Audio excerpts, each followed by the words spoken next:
Welcome to module number 8, where I will cover the process of fossilization and dating. So, let's explore. The first 7 chapters of your book address genetics, evolution, and modern primates in an effort to help us understand the pattern of life on Earth today and why things are the way they are.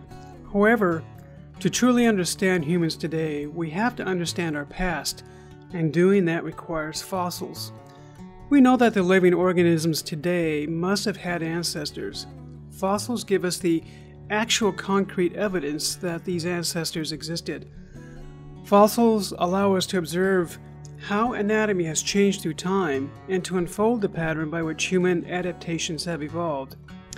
In this module, we will explore how fossils are formed, how scientists determine how old they are, and how fossils are used to reconstruct ancient anatomies, behaviors, and environments.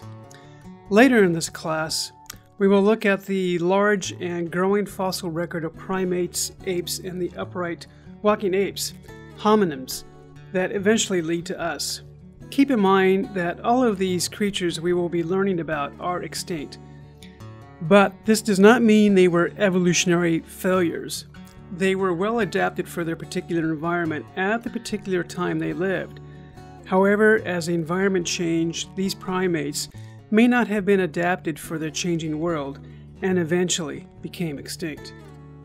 In this lecture, we will look at what fossils are and what we can learn from them. For instance, how did the skull of a once living, breathing primate like the one shown here turn to stone? What can these fossilized remains actually tell us about the past? And what are the tools that anthropologists and other scientists studying fossils use to interpret these objects? For instance, when you are told that a fossil is 8 million years old, it is perfectly reasonable to ask how in the world we actually know that the fossil is that old. We are sometimes told that the ancient Earth was different from what we encounter today, with some regions more forested and warmer in the past, and others cooler and drier. But how do we actually know that? We will investigate these questions and many others in this lecture. The Greek historian Herodotus recognized that the mineralized shells preserved in rocks were the remains of once living organisms. Thomas Jefferson was fascinated by the remains of an extinct ground sloth and those of a large elephant-like creature called a mastodon, unearthed near his Virginia home. And the French paleontologist Georges Cuvier dared to suggest that these remains were from organisms that no longer inhabited Earth. When Darwin set off on his voyage on the Beagle, he was well aware of fossils, and he made the important observation that some of the fossils he found in Argentina resembled living forms in the same area. Critical to the understanding of fossils was an unlikely contributor, the English engineering surveyor William Smith.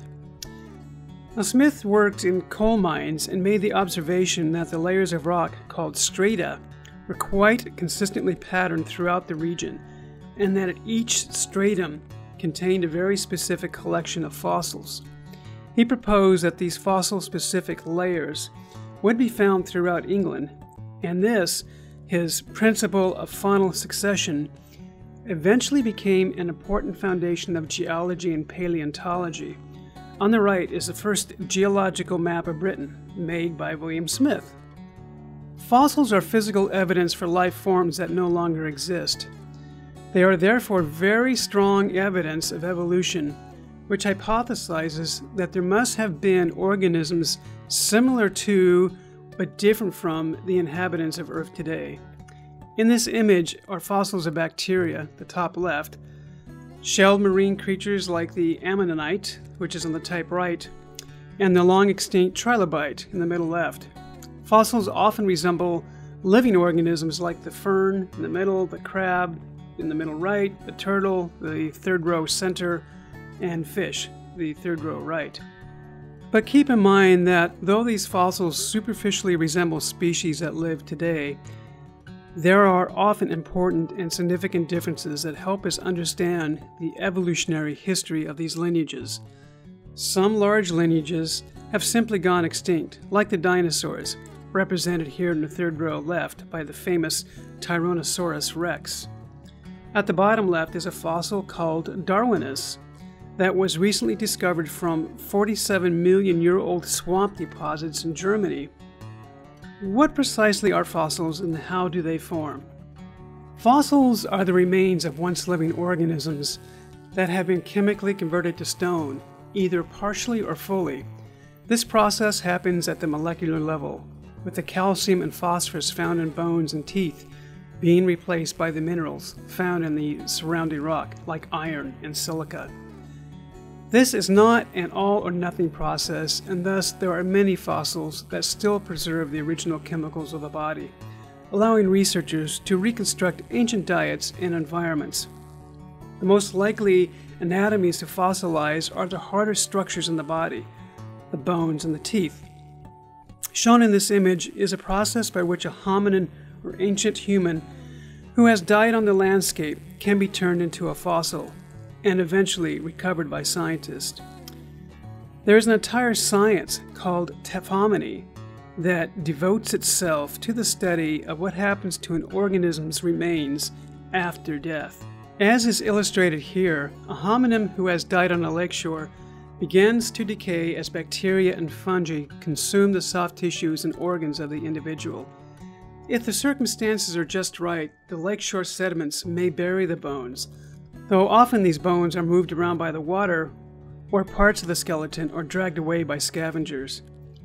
The sediments at the bottom of the lake replace the minerals in the bones and teeth, slowly turning bone to stone as more and more sediment is deposited over time, creating layers or strata.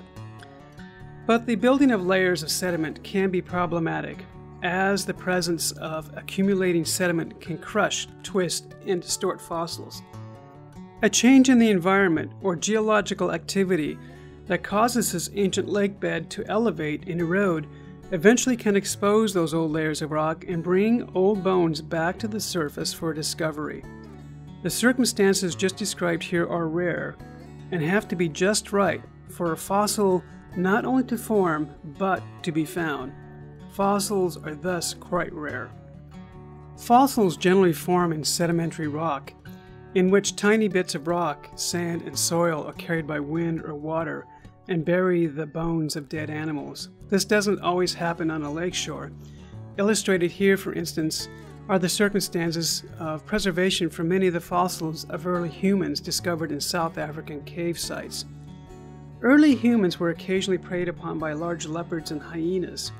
Leopards in particular like to consume their meals in trees to avoid having their kills scavenged by other animals. These trees will occasionally overhang a sinkhole that opens into a cave shaft, and parts of the hominin being devoured fall into these openings.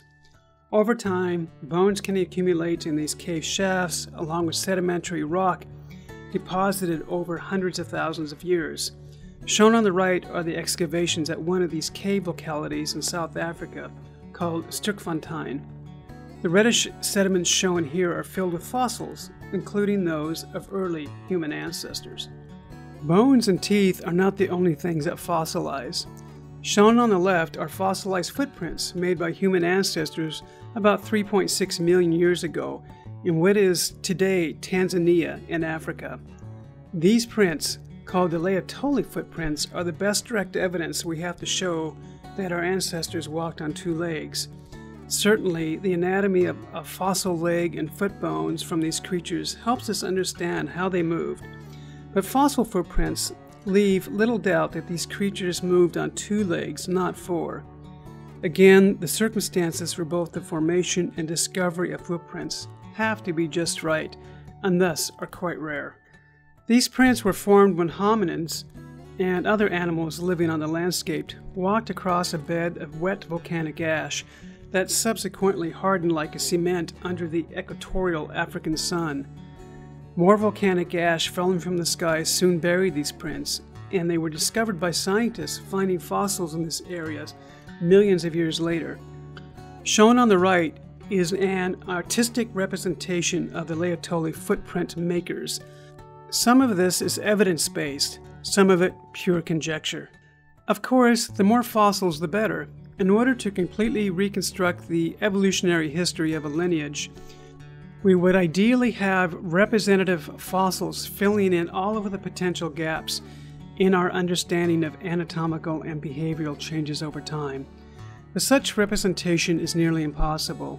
The geological history of Earth has been a complex, often destructive process, eliminating in places any trace of massive chunks of Earth's history. Some time periods are poorly represented, and others quite well represented.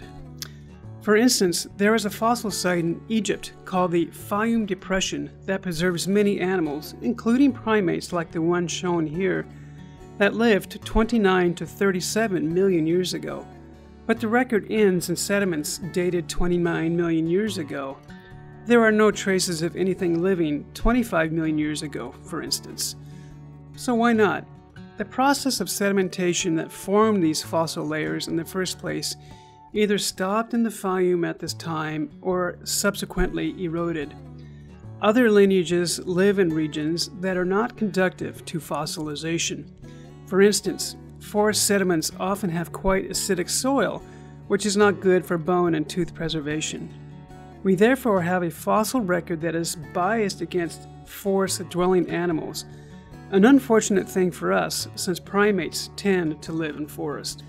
Because fossils are our means of understanding the timing of evolutionary events, and because the fossil record is incomplete, it is not surprising that there has been some disagreement regarding the pace and pattern of evolution. While Darwin saw evolution as a slow, gradual process, the American paleontologists Niles Eldredge and Stephen Jay Gould proposed that after long periods of stasis, organisms actually evolved quite quickly in a process called punctuated equilibrium. Who is right, the Darwinian gradualists or those endorsing punctuated equilibrium? It appears that both are correct, since the timing and tempo of evolution probably depends on specific conditions in the local environment. For instance, researchers working in Wyoming's Bighorn Basin have found that over the course of about 2 million years, the teeth of a small primate called an omiid gradually changed. There is no rapid punctuation in this lineage. Thus, it is important to recognize that the fossil record itself is not a complete or unbiased record of the past, and that the limitations of the fossil record have to be considered when reconstructing the evolutionary history of a lineage. Once fossils are found, scientists work as hard as they can to learn as much as they can about the life of that organism and that individual. This effort often involves not just scientific investigation, but some artistic license.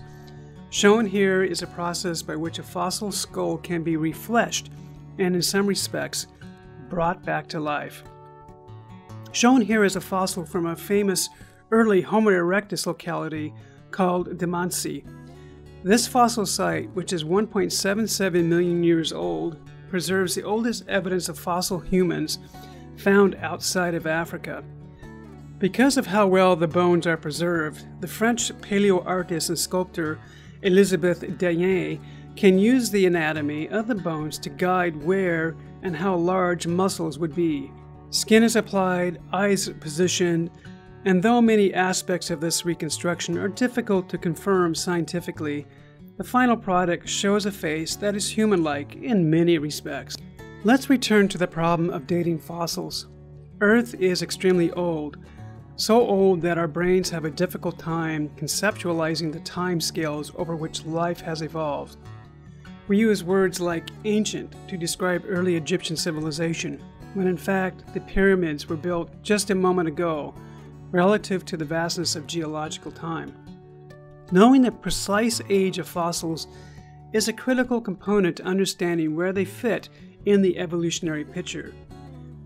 We have to know the order of existence of these ancient creatures to reconstruct the pattern of anatomical changes over time. But how do we know how old these things actually are? We'll spend some time on that in a moment.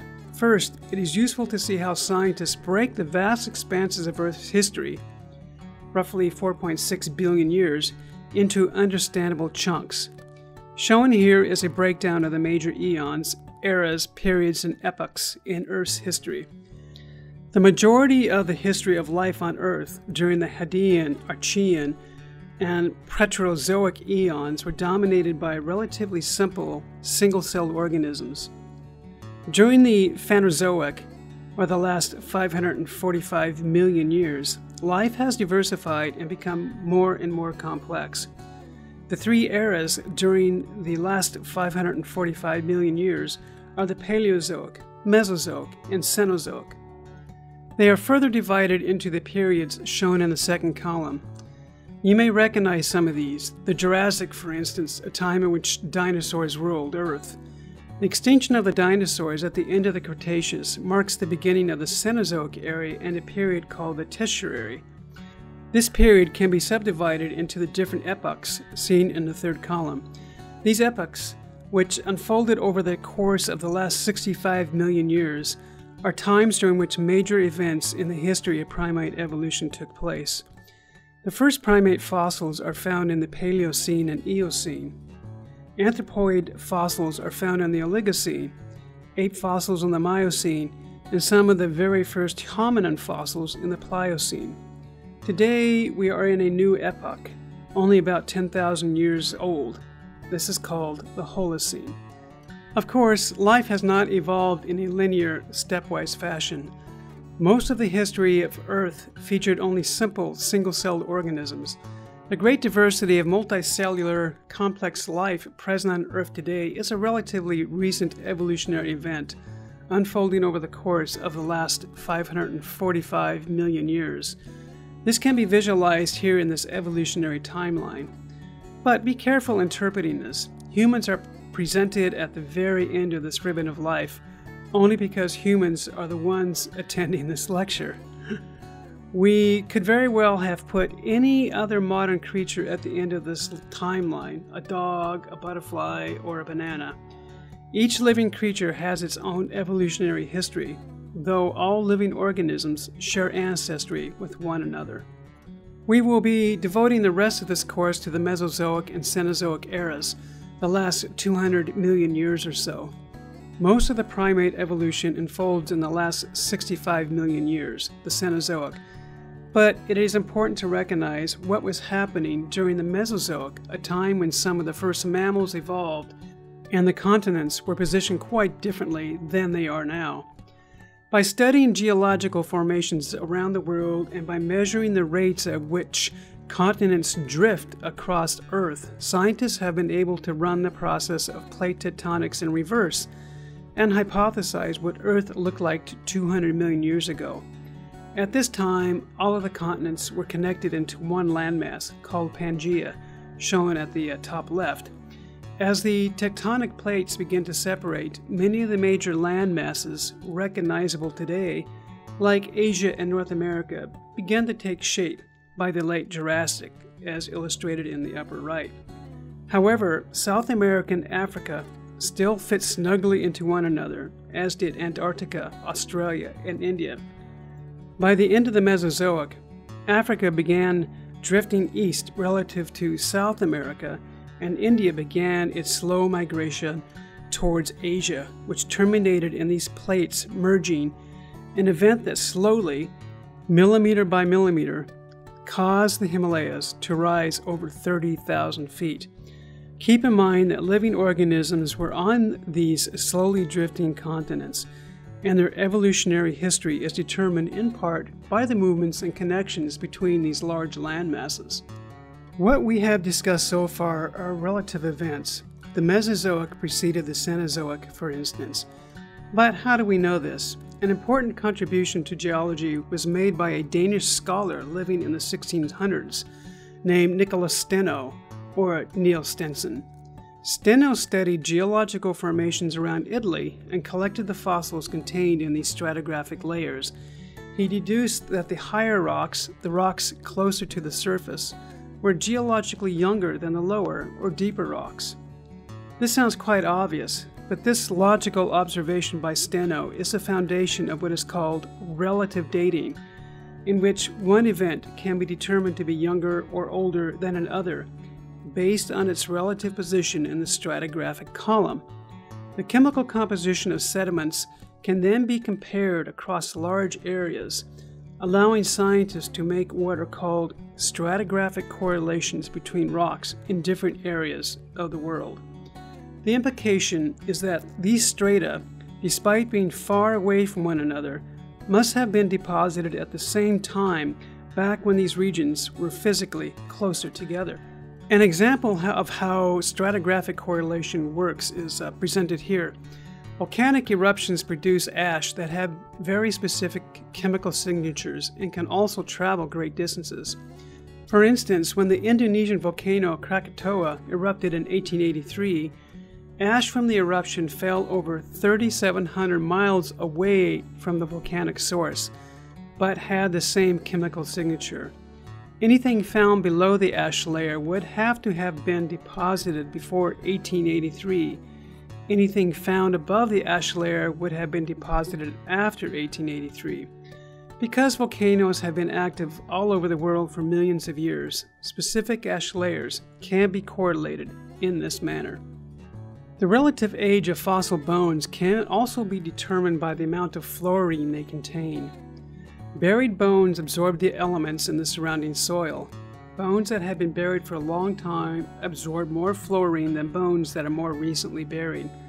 This idea is illustrated in the figure to the right. Notice that the deeper, presumably older bones contain a higher concentration of fluorine.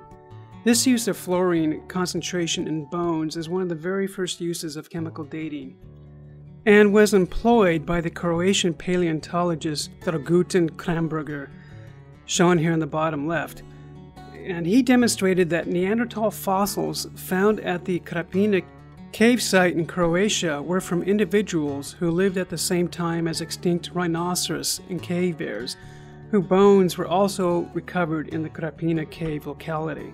Dragutin Kramberger not only gave us fluorine dating as a tool for accessing relative age of fossils, he laid the foundation for biostratigraphic or final dating. He found that different strata contain different kinds of fossils. Because of the law of superposition, he realized that these index fossils could be used to assess the relative age of particular strata. For example, at the bottom left is an image of an extinct deer called an Irish elk. Researchers know, using techniques we'll cover in a moment, that Irish elk became extinct in northern Europe about 10,600 years ago. Therefore, if you find fossils of Irish elk in a particular stratum, it must be older than 10,600 years. Additionally, as we will soon see, the human lineage has its roots in Africa.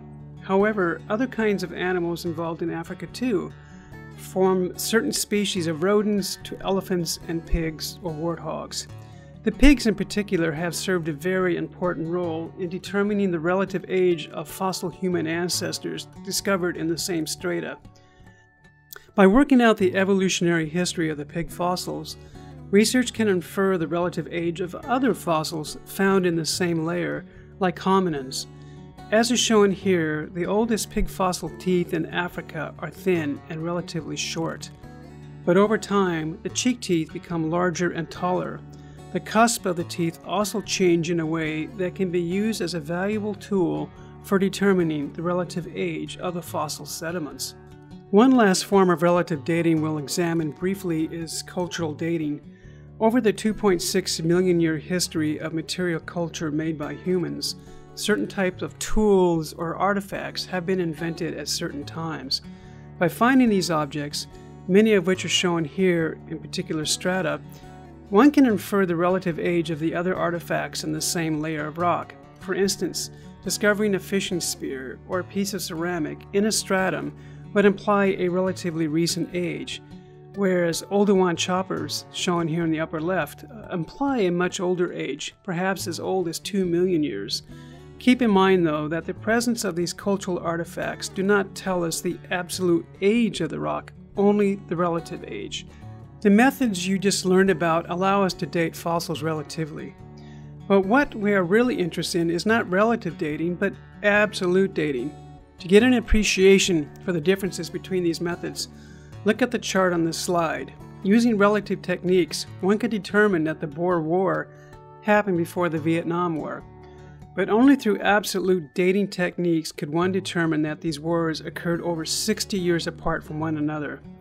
Over larger time scales, scientists do not just say that dinosaurs lived before humans did. They say that dinosaurs lived up to 65 million years ago, and the first human ancestors are not found until about 6 million years ago. Relative dating can help determine that dinosaurs and humans did not ever meet one another, but how do we know exactly how old a fossil is? Let's start with the dating of objects that are not in the millions, but the thousands of years old. In the 1920s, an astronomer by the name of A.E. Douglas discovered that the seasons cause trees to suspend their growth in the winter and resume it in the spring. This interruption and subsequent resumption of growth resulted in an annual formation of a discernible tree ring, and a distinctive pattern of tree rings is a cross-section of a fallen tree. Because each ring corresponds to a year, and the pattern corresponds to the local environment, the tree ring patterns can be overlapped with one another, as is shown here, and used to count back in time, literally year by year. This method can be used to date some archaeological structures to thousands of years. Of course, the fossils we are discussing in this class are much older than wood, and we require other techniques for determining the absolute age of older objects.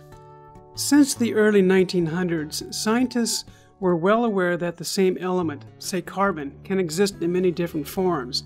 These different forms have the same number of protons, or else they would no longer be carbon, but differed in terms of the number of neutrons they had. These different forms of an element are called isotopes. By this time, scientists were also well aware of radioactivity, the fact that some of these isotopes were not stable in their current form and decayed into another form, releasing energy in the process. The use of radiocarbon dating as a dating technique was not utilized until 1949, when Willard Libby discovered it. As is detailed in the Anthropology Matters part of your text, Libby's knowledge of radioactive material stems in part from his work developing the atomic bomb in the 1940s. His knowledge of radioactive uranium was critical to his success in understanding the decay rates of radioactive carbon and ultimately carbon dating. Here's how carbon dating works. Carbon usually has an atomic mass of 12, or 6 protons and 6 neutrons, but occasionally carbon has 2 extra neutrons and exists as carbon-14.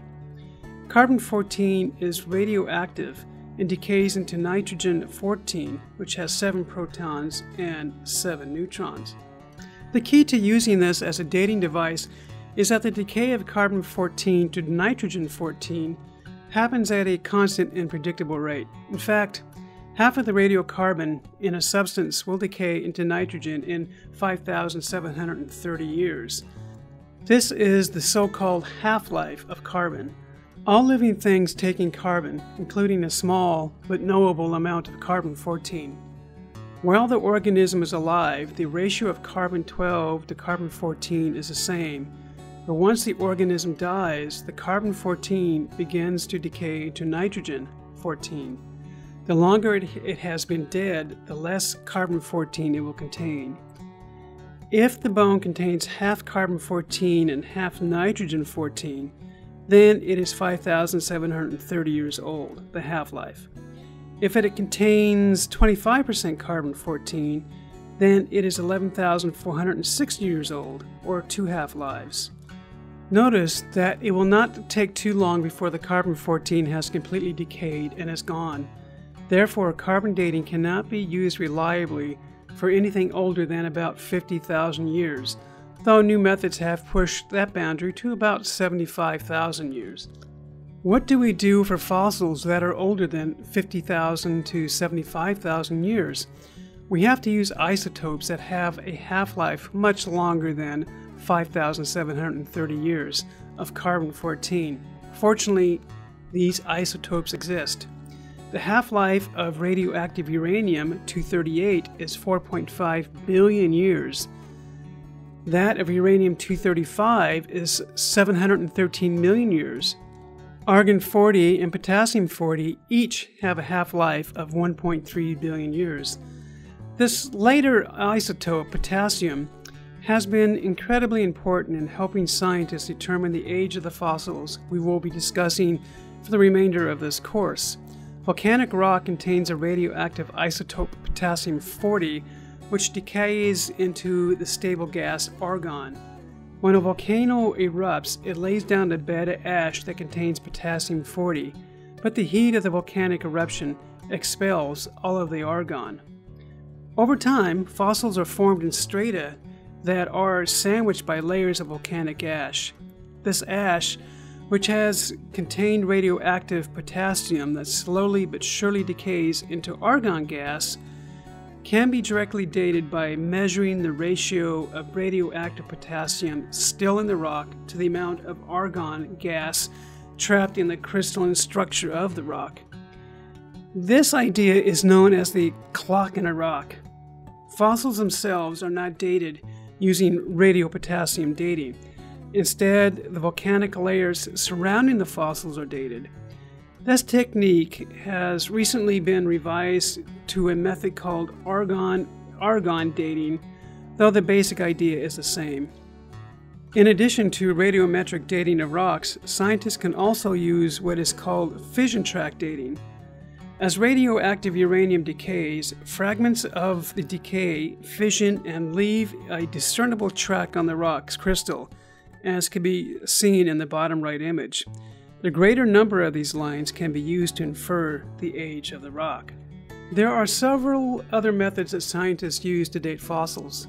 These methods can be used to check the accuracy of dates determined using radioisotopes, or can be used when the conditions are not right for radiometric dating, such as no volcanic rock, for instance. Illustrated here is a method known as paleomagnetic dating. This technique takes advantage of the fact that Earth's magnetic poles have reversed many times over the course of Earth's history. Shown here are the dark bands, normal polarity, and light bands, reverse polarity, that are documented in rocks over the course of the last 25 million years. This pattern can be used to infer the age of rocks in a region and the fossils those rocks contain. Notice that there have been many magnetic reversals. The pattern of these reversals can be read almost like a barcode. Fossils found surrounded by rocks deposited during a magnetic normal can be distinguished from fossils that were deposited during a magnetic reversal and dated using the barcode shown in this slide. Besides radiometric and paleomagnetic dating, there are other ways to absolutely date fossils. Amino acid dating is used in relatively recent contexts and is predicated on how proteins decay after the death of an organism. As you should remember from an earlier lecture, proteins are made of amino acids. Amino acids come in two forms, L-isomers and D-isomers, shown on the right of the slide. Now, most amino acids are of the L-isomer variety, meaning their molecules bend polarized right to the left. However, after an organism dies, these L-isomers transform to D-isomers, and the ratio of these can be used to infer how long the organism has been dead. However, this process of amino acid transformation, called racemization, is temperature dependent, meaning that regions with a higher annual temperature will decay more quickly than colder regions, thus potentially introducing error into this technique. Two other methods, electron spin resonance and thermoluminescence, can be used to date materials up to about 1 million years old. Electron spin resonance measures the amount of radioactive material absorbed from the surrounding environment over time, and this can be used to date how long an object has been buried. Thermoluminescence measures the amount of light released when an object with stored energy is heated, shown at the bottom left, and can be used to date objects that are up to about 800,000 years old. Let's review. Scientists have figured out many different ways to determine the age of fossils. Some of these, such as biostratigraphic dating and chemical dating, tell us only the relative age of a fossil. However, a large number of methods have been devised that tell us the absolute age of a fossil. Most of these are of the radioisotope variety, but many other clever methods, which take advantage of trapped energy or shifts in magnetic fields, have been developed. Keep in mind that scientists will try to employ as many of these techniques as possible to infer the age of a fossil. One method is simply not enough, and when multiple independent methods all agree on the age of a fossil, the results are robust. Before we leave the topic of fossil dating, let's look at one more, slightly different method. You should recall from an earlier lecture that the DNA molecule is chemically the same in all living organisms, meaning it is composed of the same nucleotide base pairs, A, G, C, and T. And remember that we also remarked on the amazing similarity in the DNA sequence between humans and other apes, like chimpanzees. In fact, by one count, 98% of human DNA is essentially the same as chimpanzee DNA. A reasonable question to ask, therefore, is how long would it take for a 2% difference, or 1% along each lineage, to accumulate? By using fossils to calibrate the molecular clock, scientists now use genetic differences to infer time since the last common ancestor. Shown here is an estimate of the divergent states of catarrhines, Old World monkeys and apes, from genetic data. Old World monkeys and apes diverged about 25 million years ago. Gibbons branched from the hominoid lineage about 18 million years ago. The great apes split into the Asian and African apes only 14 million years ago. The gorilla lineage diverged about 12 million years ago, leaving humans and chimpanzees as close relatives, sharing a common ancestor only about 9 million years ago. These molecular estimates are refined when new fossils are discovered, but also when mutation rates are better understood. For much of the history of paleontology, researchers have been interested in evolutionary relationships, or phylogeny, asking who the first primates, the first apes, and the first humans were. But it is not enough for us to figure out which fossil primates are related to which other ones. To truly understand our evolutionary history, we have to understand the circumstances behind the changes detectable in the fossil record. What were the conditions that led selection to favor the anatomies we see in the fossils? To answer these questions, it helps us to be able to reconstruct the behavior of these ancient creatures, as well as their anatomy. For instance, the skeleton of the ancient ape Oreopithecus is shown on the left, and the fleshed-out animal is reconstructed to the right. The long arms are similar to those found in gibbons today. But this does not mean that Oreopithecus is an ancestral gibbon. In fact, based on the anatomy of the teeth, we are quite sure it is not closely related to gibbons. Instead, the long arms tell us about locomotion. Oreopithecus was adapted for suspensory, arm-swinging locomotion.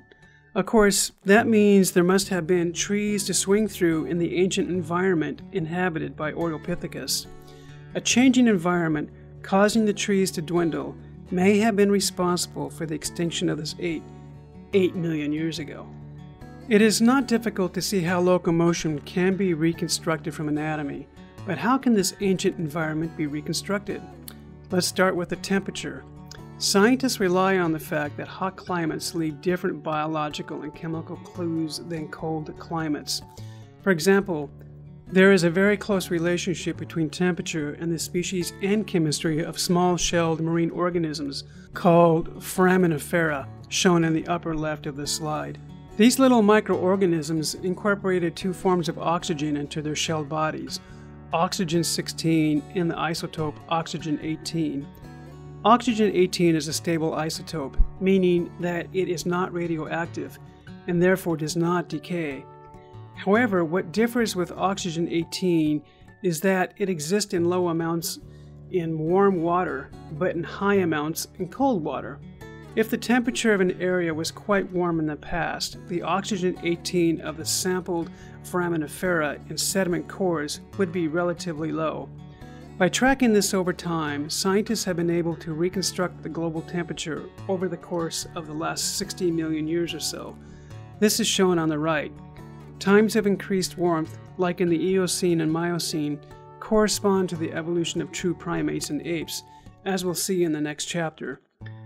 The cooling and drying of the planet during the end of the Miocene corresponds to the expansion of grasslands in Africa and the evolution of bipedal locomotion in one group of ancient apes, hominins. You were just introduced to a new concept, stable isotopes. The two different forms of oxygen, 16 and 18, can be used to reconstruct ancient temperatures. There is another stable isotope that can be used to reconstruct ancient diets, carbon. Earlier, you learned about carbon-14, which is radioactive. But there is another isotope of carbon, carbon-13, which is stable and therefore not radioactive. As you undoubtedly know, plants convert sunlight into energy through the process of photosynthesis. But what you may not know is that there are actually two different photosynthetic pathways, C3 and C4 photosynthesis. C3 plants are often fruit-bearing trees and bushes that live in wet, wooded environments.